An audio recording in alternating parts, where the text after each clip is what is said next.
The snow had been falling since noon, the soft, unhurried kind that Nova Scotians called good snow.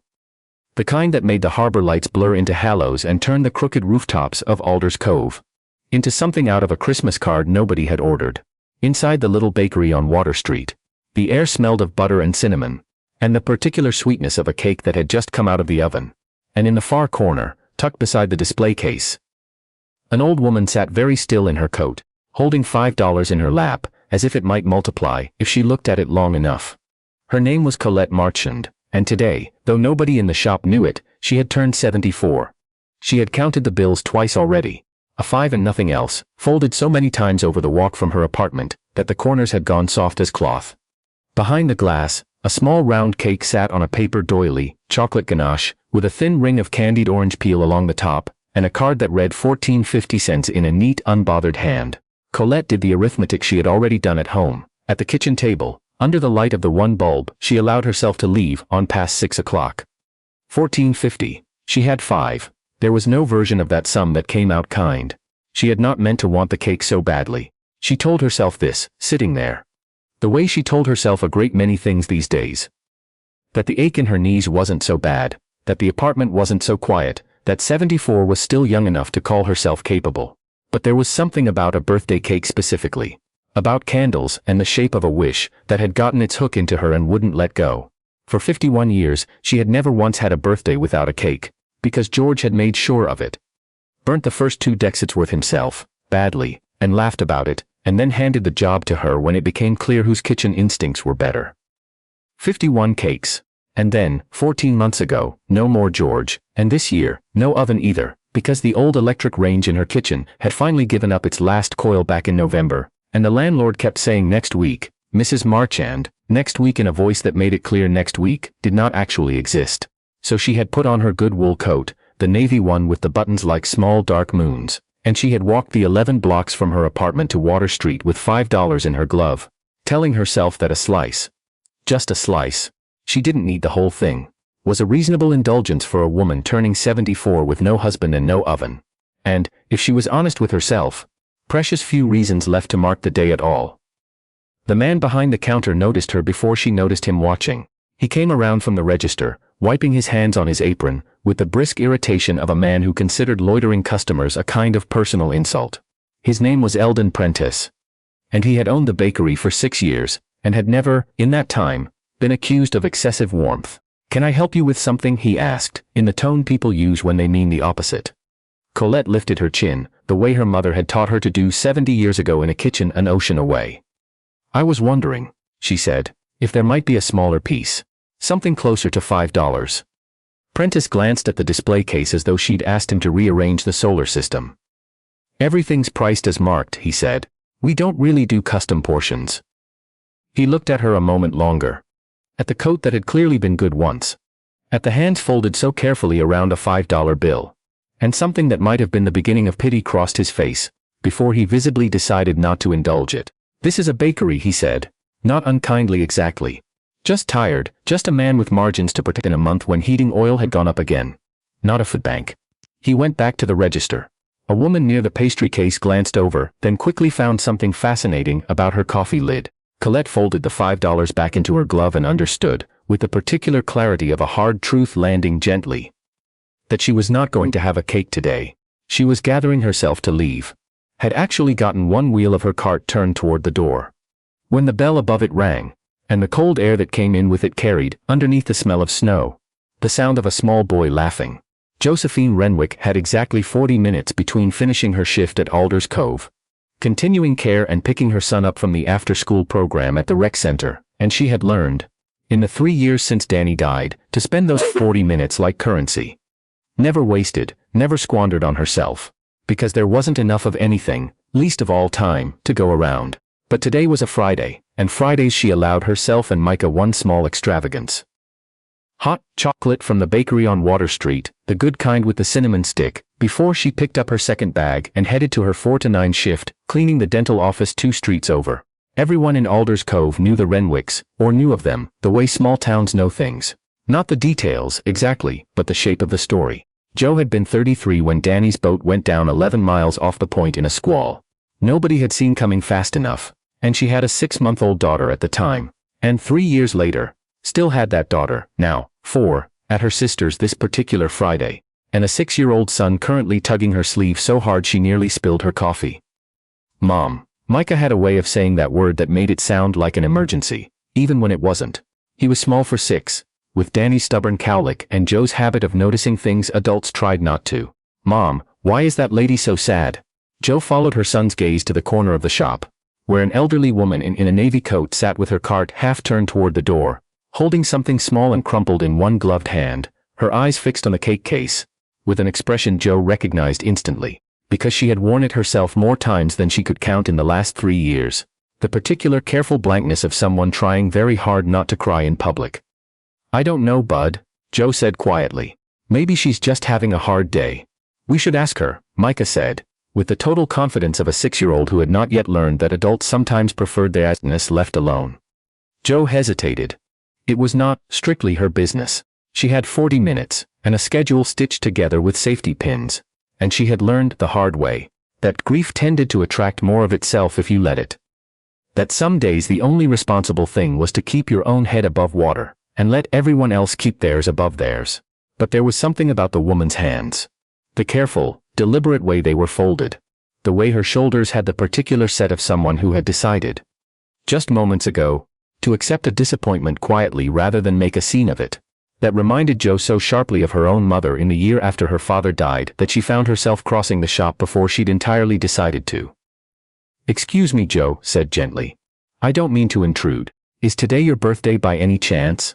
Colette looked up, startled, the careful composure slipping for just a second before she caught it again. It's all right, she said, already reaching for her cart. I was just leaving. I didn't ask because I wanted you to leave, Joe said, and something in her voice made Colette go still. I asked because it seemed like it mattered. Micah, who had followed his mother across the shop with the single-minded devotion of a small dog, planted himself in front of Colette's cart and looked up at her with the frank, unguarded curiosity only children seem to manage. Birthdays are supposed to have cake, he informed her, as though this were a law of physics he was disappointed to see violated. Colette felt something crack open in her chest. Small and sudden, the way ice does in April when it's finally had enough of being ice. I was hoping for a slice, she admitted, and her voice came out smaller than she meant it to. I thought $5 might stretch that far. Joe looked toward the display case, then toward Eldon Prentice, who had the good sense to suddenly find something urgent to do with the till. Joe did not have much. She had learned to count every dollar the way some people count blessings, out of necessity rather than virtue. But she had, in her coat pocket, the 20 she'd been saving for Sunday's groceries, and she had, in the part of her that had never quite stopped grieving her own losses, an understanding of exactly what it cost a person to sit alone in a bakery on their birthday with nothing. Which one did you want? She asked. Colette's eyes widened. Oh, no. No, I couldn't possibly let you. Which one? Joe said again, not unkindly, but with the particular firmness of someone who had already decided. The chocolate, Colette said very quietly, as though confessing something. With the orange peel. My husband used to say orange and chocolate together was a sin against God, and then he'd eat half the cake anyway. Joe smiled and turned to the counter, and ordered the chocolate cake with the orange peel, and a box of candles, and 3 hot chocolates with cinnamon sticks. And Prentice rang it all through with a briskness that suggested he had suddenly remembered the value of customer service. And none of them, not Joe, not Micah, not Colette, spoke of the $20 bill or the fact that Sunday's groceries would need to be reconsidered, because some math, Joe had come to understand, simply wasn't meant to be done out loud. They sat at the little table by the window, the 3 of them, an arrangement that would have looked odd to anyone walking past, a young mother, her small son, and an elderly stranger. Except that the cake was between them. 7 candles Micah had insisted on. Despite Colette's protests that 74 candles would set off the fire alarm. And the shop had gone strangely quiet around their table. The way rooms sometimes do, when something honest is happening in the middle of them. Make a wish, Micah said with the gravity of a boy delivering important instructions. Colette looked at the small flames a long moment. She thought of George, who would have found this whole scene both ridiculous and exactly right. A stranger's child ordering her around a birthday cake he'd paid for with his mother's grocery money. In a town where she'd lived for 50 years and somehow still ended up here. Alone, on Water Street, saved by people she'd never met. She thought that if she was going to waste a wish on anything, it oughtn't to be for George back. because that particular miracle wasn't on offer, and she'd made her peace, mostly, with that. So instead she closed her eyes and wished, simply for this.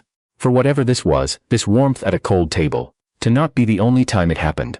She blew out the candles in one long breath, and the whole shop, 3 or 4 other customers included, made a small sound of approval, and then Colette put both hands over her face and wept, quietly and completely, the way she had not let herself weep in 14 months. Not at the funeral, not at the empty apartment.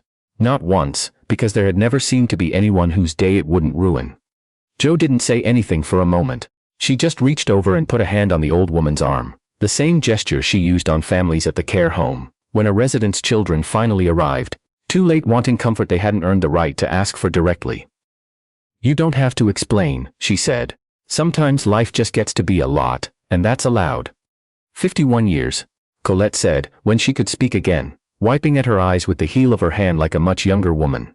51 birthdays with my George. And this is the second one without him, and my oven's been broken since November, and the landlord won't fix it, and I just wanted. She stopped, embarrassed at how much had come out at once. "I just wanted a cake." It sounds so foolish, saying it out loud. "It doesn't sound foolish," Jo said. "It sounds like grief looking for a shape it can hold." She said it plainly without performance, the way a person says something they've had to learn the hard way and had no choice but to learn it well. "I lost my husband 3 years ago. Fishing accident. Out past the point. Some birthdays I still can't get out of bed until noon. Other days I bake his mother's molasses cookies just so the apartment smells like something other than empty." She glanced at Micah, who was carefully, solemnly eating cake with the focus of a boy who understood, on some instinctive level, that this was a meaningful occasion, even if he couldn't have explained why. "The town helped me that first year. Casseroles I didn't ask for. A neighbor who shoveled my walk for months without ever mentioning it. I didn't always have the grace to say thank you properly at the time, because I was too far underwater. But I promised myself, once I came up for air, I'd pass some of it along when I got the chance." She shrugged, a little self-conscious now that she'd said so much. This felt like the chance. Colette looked at her for a long moment. At the tired eyes, the coat with the fraying cuff, the boy who'd clearly picked out his own mismatched mittens that morning, and understood, with sudden and complete clarity, that this young woman had given her a $14 cake out of a life that had very little spare $14 in it. And that this fact, rather than diminishing the gift, was the entire substance of it. "Kindness," Colette said slowly, testing the words as she found them, "is never really the expensive thing in a room, is it? It's just the bravest." Jo laughed, surprised into it. "I might steal that." "Steal away," Colette said. "George always said I collected good lines the way other women collected china." They might have simply parted there. 3 strangers whose paths had crossed for the length of a cake and a cup of cocoa, filed away into each other's memory as a nice thing that had happened once in December. That is, after all, how most kindnesses end. A single bright point, warm and complete in itself, requiring nothing further. But Micah, licking frosting from his thumb with the single-mindedness of the very young, said something that changed the shape of the afternoon. "Mom has to go to her other job now," he announced to Colette, with the frank disappointment of a child reciting an unwelcome fact. "I have to go to Auntie Bet's until she's done. I don't like Auntie Bet's. She makes me watch her shows, Micah," Jo said, half lawing, half mortified. "That's not, he doesn't mean." "It's all right," Colette said. And something was moving behind her eyes now, some calculation she hadn't let herself make in 14 months. "What time does your second job finish?" 9, Jo said. "I clean the dental office on Fraser Street, 4 to 9, Monday through Friday. My sister watches him most days, but she's got 3 of her own, and Micah's not wrong. It's not really. It's not ideal for either of them." She said this carefully, the way people speak about arrangements they're not proud of but have no better alternative to. "I live 4 blocks from the rec center," Colette said. "I have an apartment with 2 rooms I don't use, a television I never watch, and, until the landlord finds his conscience, a broken oven, but a perfectly good stove for soup and toast, and rather more time on my hands than is good for a woman my age." She folded her hands on the table, the same careful posture from before, but there was something different in it now. Something almost like hope daring to test its footing. "I don't suppose you'd consider letting an old woman watch your son a few afternoons a week. I couldn't ask for much, whatever seems fair to you, but I promise you he wouldn't have to watch anyone's shows he didn't want to."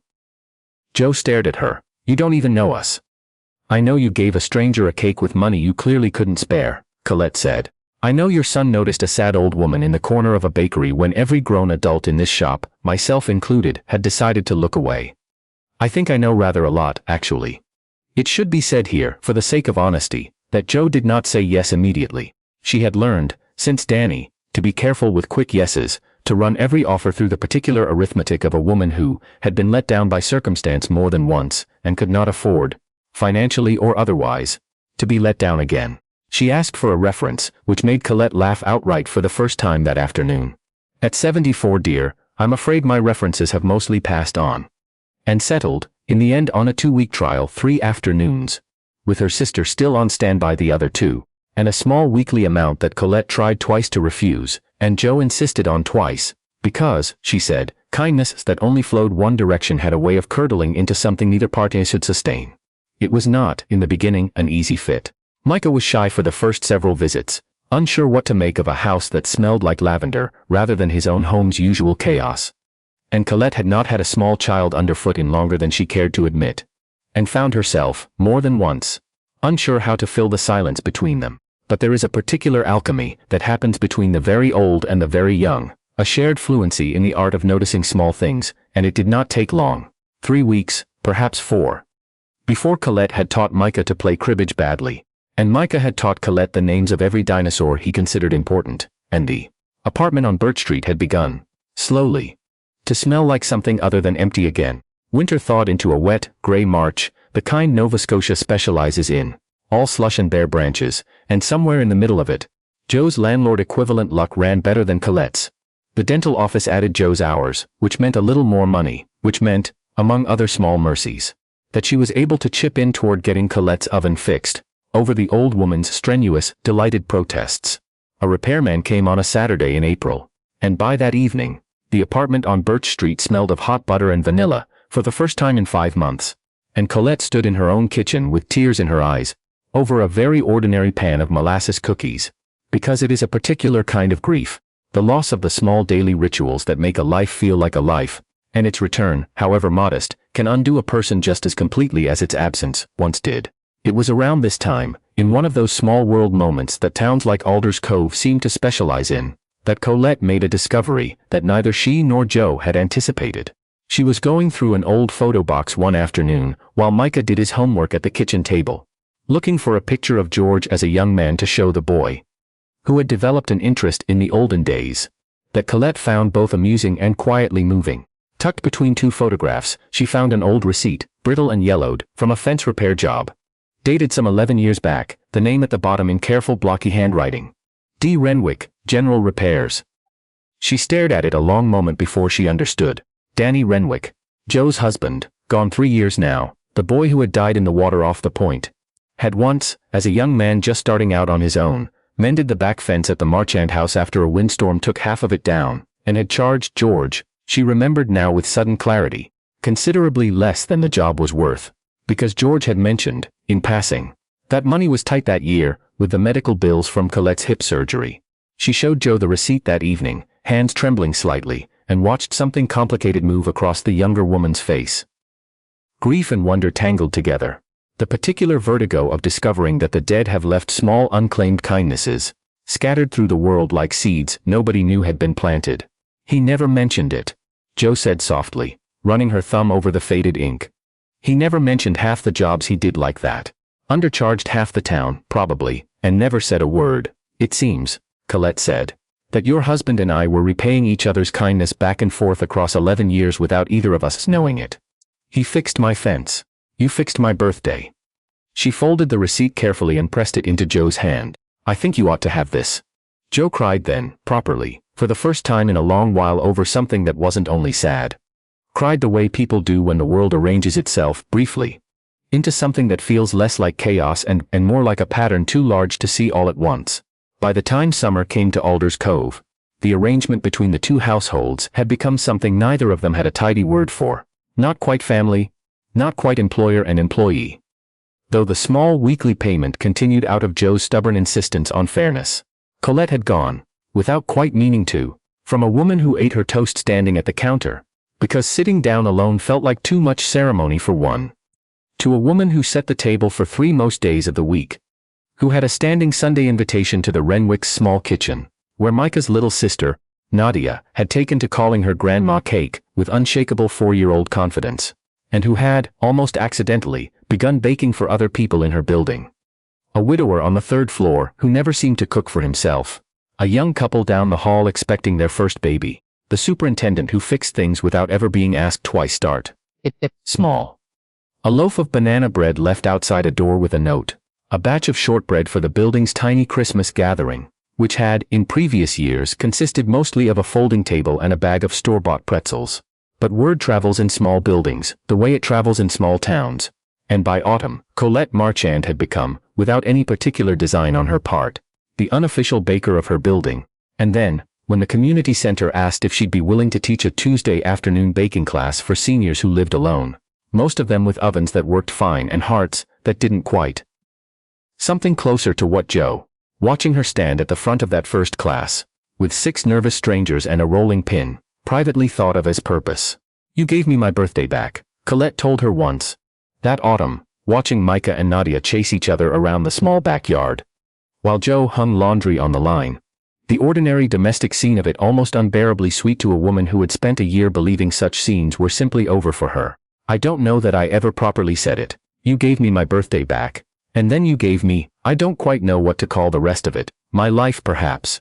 Some new version of it. You gave us plenty back, Joe said, pinning a small shirt to the line, not looking over, because some things are easier said sideways.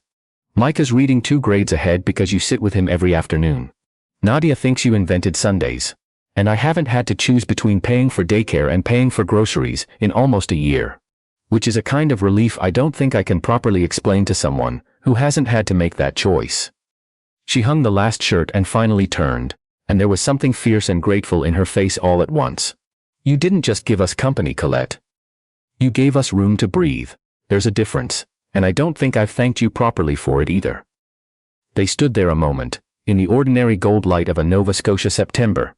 2 women who had met over a $5 bill and a $14 cake and built, out of that small collision, something neither of them could have engineered on purpose. Something that had required both of them arriving, on an ordinary Friday, with exactly enough kindness, and exactly enough need to fit each other perfectly. The following December, on the day Colette turned 75, there was no $5 bill folded soft in a glove, no quiet corner table, no strangers looking away. There was, instead, a kitchen full of people. Joe and the children, the widower from the 3rd floor, 2 women from the Tuesday baking class, and a cake Colette had made herself, in her own oven, chocolate with a ring of candied orange peel, because some things, once found again, are worth keeping exactly as they were. Micah, 7 now and missing his front teeth, lit the candles with the careful concentration of a boy who understood this job mattered. And when it came time to make a wish, Colette closed her eyes and found, to her surprise, that she didn't have to reach for one. She already had it.